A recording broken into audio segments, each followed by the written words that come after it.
Hey everybody, welcome to today's stream. This is the first stream that we've ever done on TerraTech Worlds, so thank you for joining us.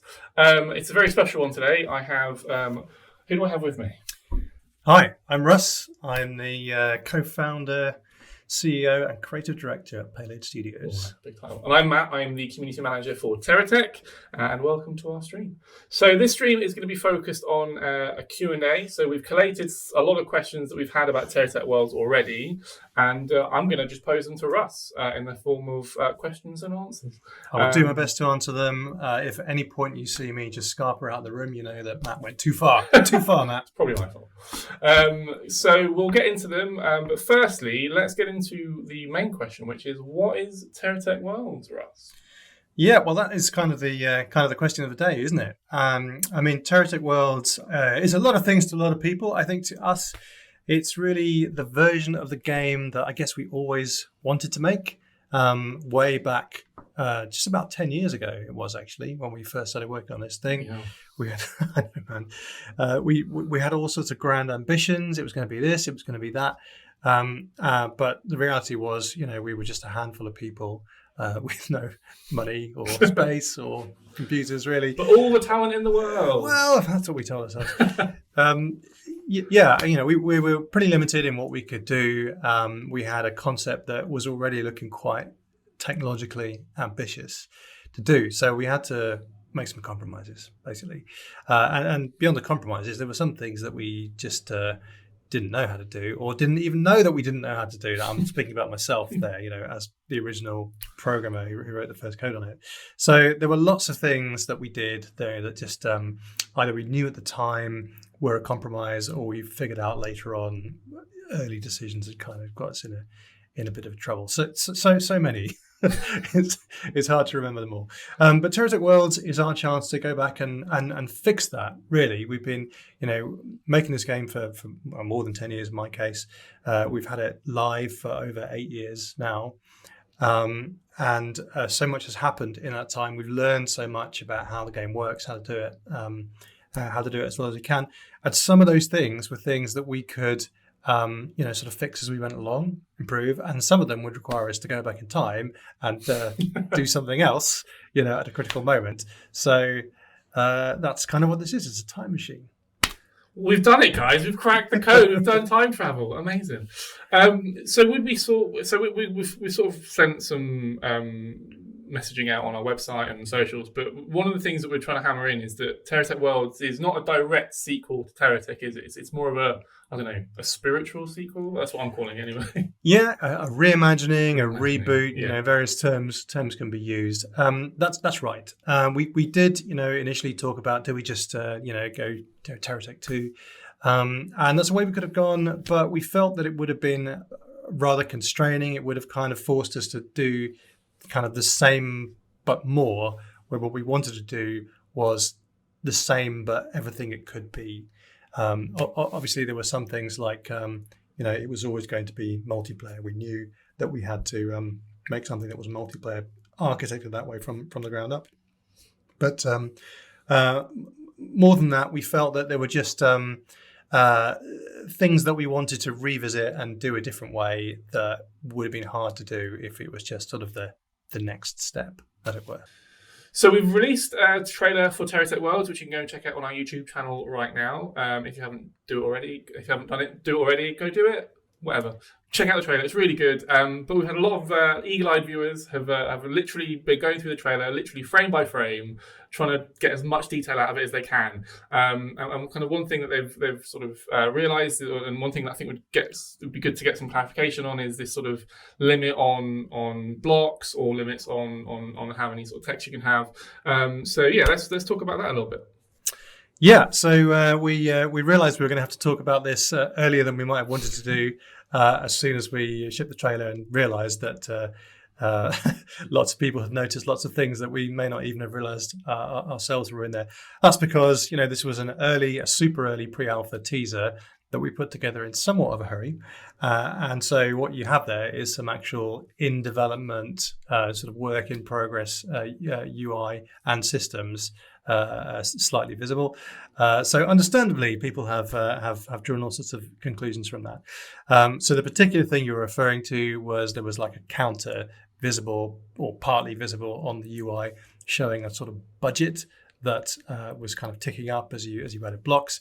And some players have wondered if this is a version of the block limit from the console versions of TerraTech. And the answer is yes and no. It's not that, but it does have some overlap. Essentially, well, it's worth probably taking a step back and just talking about the ways in which this version of TerraTech differs from what's gone before. And one of the things is that there's a lot of building games out there in the market now. When we were first making TerraTech, there weren't that many. Yeah. We thought, oh, we're being super original. Obviously, other people come along with similar ideas, and that actually is great for all of us usually. But there's a lot of other players in that space doing different things. We have to differentiate. We have to focus on what makes TerraTech what it is, and where do we sort of establish our own niche to work in. And what we've identified really is that where TerraTech is at its best, it's a game about finding blocks and figuring out how to use them, how to get the most out of them, how to be creative with them. And the thing about creativity, this is something I've always believed in working in this industry, is that you see the most creativity when there are some constraints to work with, right? When you give someone a blank page, very often they just freeze because they can do anything, so they're not sure what to do. And that's where that void tends to get filled with like the very first and most basic thing that can come to mind. We weren't just giving you, here's all the blocks, make anything. It was, here's your starting vehicle, off you go on an adventure, you have an encounter, you get a few more blocks, you can stick them on. You don't have all the blocks, you have to work with what you've got. And it was quite an organic way of sort of exploring through the content of the game, and it provoked this amazing amount of creativity from the players, and that was something that we think is really, really fundamental to the game. So with this reimagining of TerraTech, what we're really trying to do is lean into that even a bit harder. We're differentiating from the games. There are plenty of games out there that have more of a blank canvas style. Here are the blocks, here are the pieces. It's almost like sculpting or voxel painting or something, make a shape out of blocky things. That's great. There's some cool games out there that do that. But we're not trying to be like that. What we're trying to do is go for more of a thought process in how you build and in what you try to. You find new blocks, you add them to your collection, and you go, what can I do with this? I could combine this here, I could combine it there. That doesn't work so well. I'll try it over there. Oh, that works great. Now I want 2 more of those. And you're starting to think about how can I use this? And then you come up with things that you never would have come up with if you could have just sort of, done anything. So that's a long rambling way of coming around to this point that we are going for depth in the building system in this game. Not massive depth, we're not making Magic the Gathering, but we are perhaps taking a bit of inspiration from kind of a deck building style of play that has obviously become very popular over the last decade or so in the thought process of how you build. And that means there's multiple systems, multiple dependency systems that cause you to think about where you can use blocks. And it's not just throw anything on there. So yes, there will be systems that ultimately prevent you from just attaching every single block you can get your hands on to one thing. Not because we are trying to stop you from making big things. No, we are. We're just evil game developers that we're sadistic. Oh, sorry. Oh, did I say that out loud? Oh, God. We don't want to limit your creativity. We actually want to inspire your creativity. And so the point of this is it's not like a quota. It's not like like in the console versions of the existing TerraTech.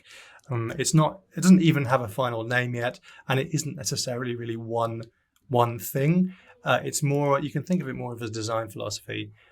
You will have to think about what blocks you can attach. There will be some budgets which can be extended, some things which require certain amounts of certain resources, and you can find ways to add more so that you're thinking. And ultimately, this will leave us in a place where what you shouldn't be able to do and this is like a core design aim of the game, is make a do everything tech. Yeah. We don't want you to make one machine that you just drive around all the time and that does everything for you, because that's really just scratching the surface of what you can do with this kind of gameplay. It's about different designs for different situations. There's no one design that fits everything. You will have to lean into certain directions. That's really what we're going for. Amazing. Good answer. Well done. Thank you.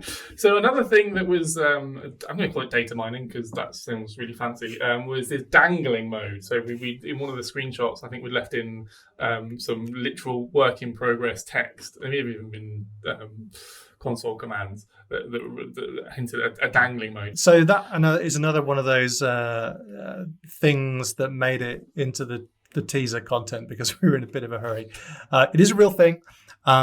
We're probably not going to call it dangling mode. Oh. I know, it's painful, but it might get called hanging blocks mode, or it might get renamed to something else.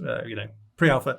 But basically, what we have here is a solution to the problem, as TerraTech players will know to their cost, that when you want to make a change to the design of your tech, and that change involves moving a structurally pivotal block right in the middle of it, that can be a bit painful because everything falls off. I'm grimacing. I'm physically grimacing right now at the thought of it. I hate it. Yeah, and there is, an exploit that people have found some time ago now using the undo system in TerraTech, where you can. No, go on. You can leak it. It's fine. I think it's out. It's cat's out of the bag at this point. Yeah. It's too late. No, I thought it was quite cool actually. No, it's good. I've done it myself. Where you can do the destructive removal of the block, replace the block with one that kind of has the same connectivity roughly, and then undo, and the system will do its best to rebuild around that, and you've sort of swapped out a block, right? Often that works, but it's not that reliable, and it's a bit of a weird way of doing it. So this is our improvement. In line with the many other improvements that we're trying to make, with everything we learned from making TerraTech to the core experience of building. It's this setting that you can toggle, which means that you can make destructive actions like removing a pivotal block. Everything else will stay in place. It goes red and it wobbles a bit just to show you that it's going to come off if you exit build mode. But until you do that, you can then quickly make other replacements, or indeed slowly make other replacements as long as they're valid. And then once you exit, the whole thing will be reconnected, and hopefully it all works at that point. Perfect. Hanging blocks mode. Hanging blocks. Current work in progress name. Not dangling, which is a shame. Cool. So the other sort of last thing that came out of the trailer announcement was corporations. So obviously, corporations form a big part of what makes TerraTech 1 unique, and that one forms a big part of the progression and that kind of stuff. There isn't anything obviously to do with corporations in the TerraTech Worlds trailer. Do you want to talk a little bit more about what that means? Yeah.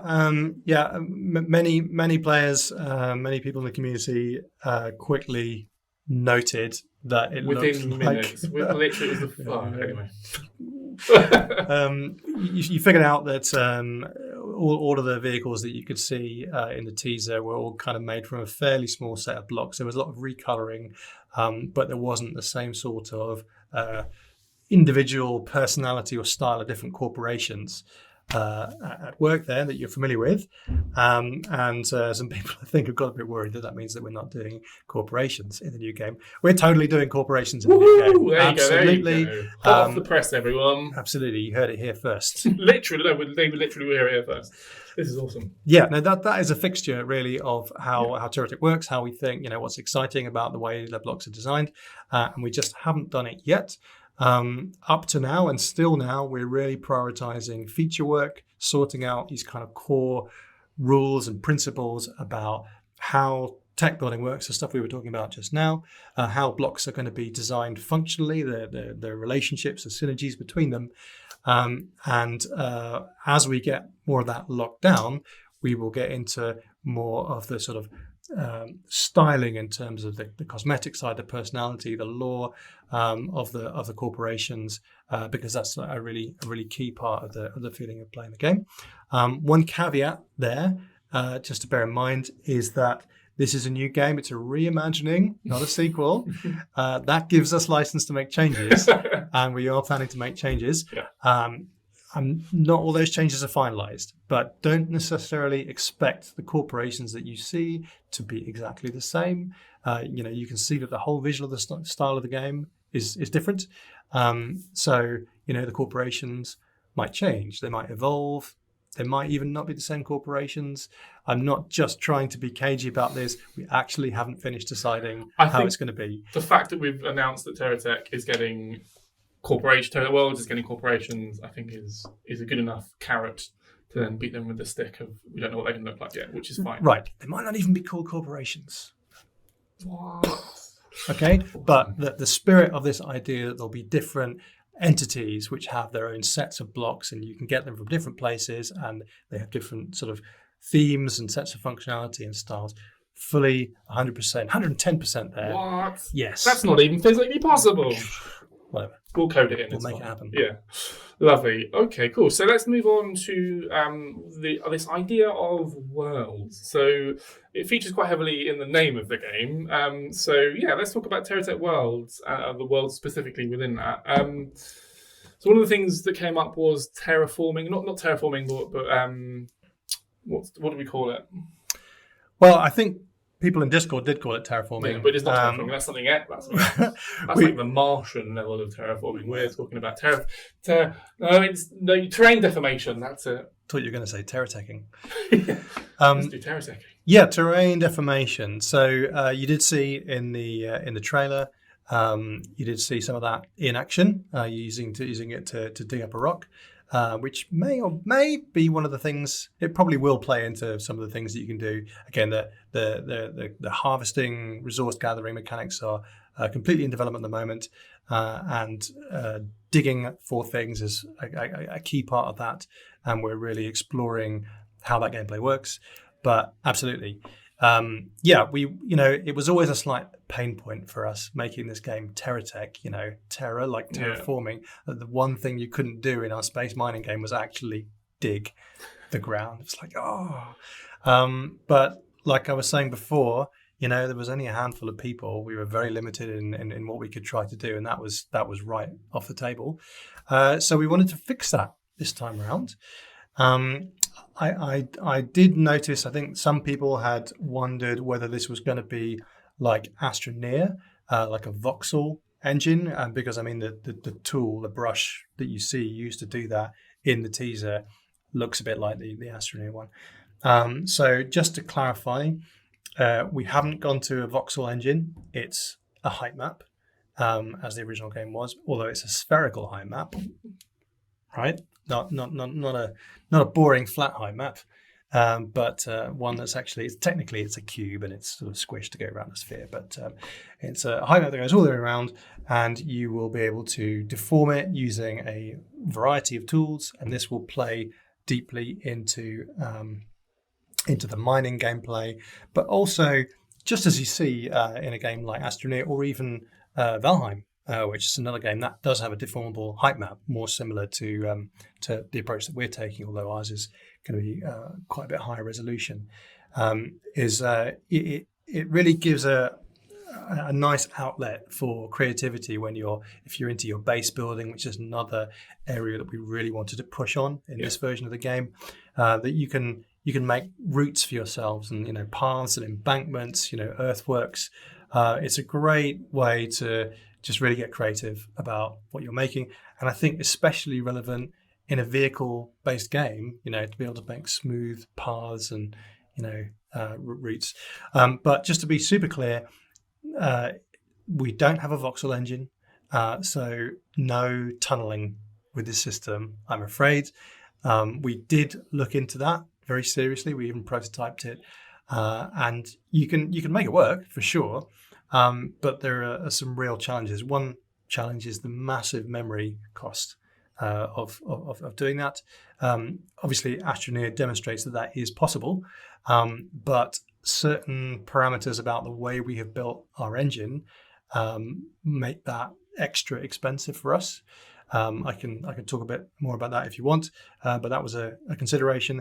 But another even bigger consideration, to be honest, is in TerraTech, the NPCs, the AI-driven enemies, they're all vehicles as well. They have to pathfind around the ground. And when you have a voxel terrain system where the path from A to B, 2 points in the world, are not even necessarily connected by ground because they could just be on islands of voxels, you create an incredibly difficult navigation problem for AI.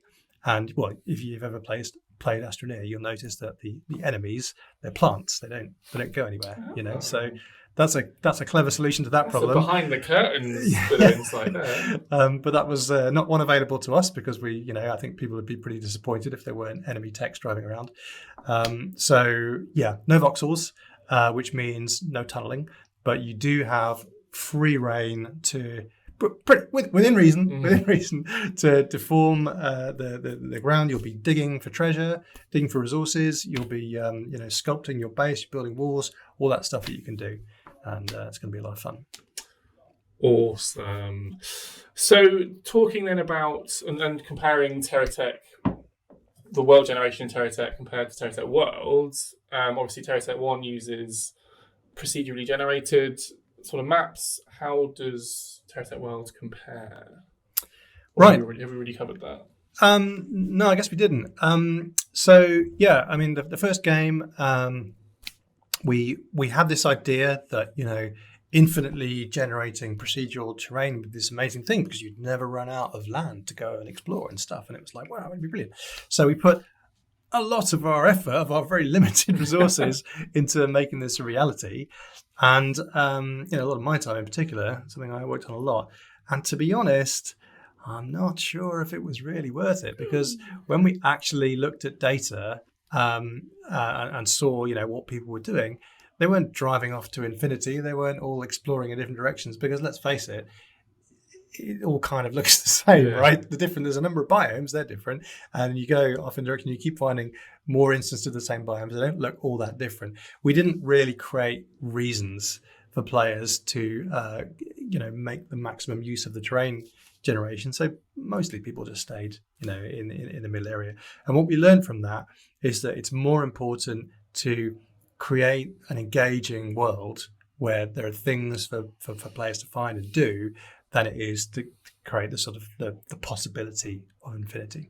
So yes, we're still using procedural techniques to generate the world, but it is a much more curated experience. The plan is to release individual planets one at a time, or maybe in batches, but in sequence over time, which will be not entirely handcrafted, because there'll be a lot of procedural generation, but hand curated in that everything is intentional, designed and balanced to be there. And it's entirely possible that over time, as we get more practiced at this and we're able to automate more and more of the kind of rules about where things have to be, we might even get to a point where in the future we could have create a random world for me button, and it actually did a good job. But we're not starting out with that as the premise. That's a destination that we may get to. But this is where we really want to see what the community says. So that's a really nice segue, because I was about to bring up the point that TerraTech has always been community driven. We're a community driven developer, Payload Studios. We take player feedback on board. It's formed a huge part of how we've developed circuits and systems for TerraTech, for example, and more recently co-op crafting. And I think, like you mentioned with the procedural generated stuff for TerraTech Worlds, that's a great example of not necessarily using direct player feedback, but also player data and player behavior that we get from analytics from TerraTech to inform how we can then do stuff going forward. So yeah, while we do a lot of community feedback directly, there's a lot of behind the scenes stuff that necessarily doesn't get seen that we'll then employ with TerraTech Worlds, but also TerraTech 1 as well. So important to remember that. So the next part of the TerraTech Worlds sphere is victory conditions. So are there victory conditions, or what would we define as the sort of end game, for lack of a better word? Yeah, good question. That TerraTech is an open world sandbox game, and this is a space that you see expanding a lot over the last few years. And one of the sort of classic signifiers of these survival craft sandbox games is that you don't really go to the end and then stop playing. It's not about finishing the game. Many of them do have a victory condition, especially if there's a single world defined. You can finish it and then maybe start again. But we don't really see any need to follow that pattern of providing an actual you've finished the game point. So individual worlds, they will have a victory condition. Absolutely. You'll be working towards a planetary completion target that you'll have to achieve. And then off you go to the next world. That's not starting a new playthrough. That is just you finish that planet, off you go. And the expectation is that players will do this many, many times over their engagement in the game. All the while, they're finding new blocks. They're building their collection, because your collection goes with you. You don't start from zero and go to all the blocks on one world and then start from zero again. You keep building up your collection over time, and that's where a lot of the variety in this experience comes from, as well as the multiple worlds. So yes, you'll be able to complete each planet by planet, and then off you go to the next one to do that again. And each time, you'll have a new set of blocks available to you because you'll have been building up your collection the whole time. Awesome, cool. So that sort of covers the main two topics. We're going to go into a bit more kind of miscellaneous type questions now. So one thing that has propped TerraTech up and has been a huge kind of contributing factor to TerraTech's ongoing support and love within the community is modding, and how we've got Steam workshop items now that support mods. Unofficial mods particularly as well have been going for forever. What's that going to look like? What's modding going to look like for TerraTech Worlds? Well, what modding is going to look like, that's up to you lot, because you're going to be doing it. But we're obviously, fully expecting this to be a big thing. We did our best to support that in TerraTech.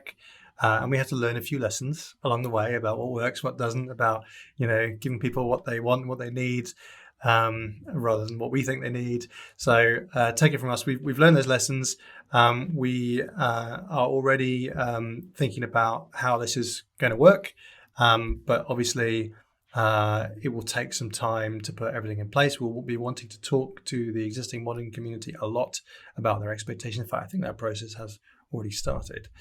And we'll be building that in. It will be a roadmap that kind of goes over time with a basic level of support evolving into something more featured. But what we're not going to do is work away for months in secret on something that you then decide is not actually what you wanted at all, because, who's got time for that? We don't like wasting time. Lovely. So then the next question. So one thing that came up with how we implemented co-op in TerraTech was the idea of having a tether, or sort of restricting players to a similar location to sort of help improve performance and that sort of stuff. Will TerraTech Worlds have player tethering or a similar kind of system? Would you like the short answer or the long answer? Give me it short. Okay, short answer, no, it will not have a tethering restriction. Now, do you want the long answer? Yeah, go on. Might as well. We're here. Might as well. Because we have built the engine in a very specific way. You remember earlier on when we were talking about voxels, I was saying how consuming a lot of memory for voxel stories was a real problem, particularly because of the way we built the engine. That is because, bit of a history lesson. The reason for tethering in TerraTech was because of my foolish architectural decision when I was building the first version of the engine to make it generate terrain on the fly using algorithms as you drove around. So this is great. You could drive as long as you want and it will just generate ground in front of you. Clever idea, right? Well, it wasn't so clever, because once we started trying to retrofit some multiplayer to it, we had the situation where each player in the world, theoretically, would have their own little island of generated terrain around their position, which would be different for each player, which makes the game impossible to network because you can't actually synchronize all of the objects between the different clients because they've all got a different set of objects with different identifiers. And okay, this is programmer speak now, but I just basically screwed it up for all of us. I'm sorry. Don't get too technical. I'm sorry. And the way we had to fix that was essentially forcing all of the players to be on the same island of generated terrain, which means it's kind of smaller for everyone because you're all within the same space. So it was a pretty awkward retrofit. So we like to learn from our mistakes. It's best if you can learn from someone else's mistakes, I find. But when you've made them yourself, you have to learn from them. And we've designed TerraTech Worlds so that the entire planet is fully memory resident at all times. There is no streaming, no loading. You're just there. All the players are there on the same planet, and it all fits in memory because we've been, a bit careful with how much memory we spend on things. And that means you can all go anywhere. Yeah, that's fine, as long as you're, on the same planet. On the same planet. On the same planet. Yeah. Don't get carried away. Lovely, good stuff. So then, coming on to the last couple of questions then. So, obviously, TerraTech Worlds has taken up it's been a big team effort to make it a thing.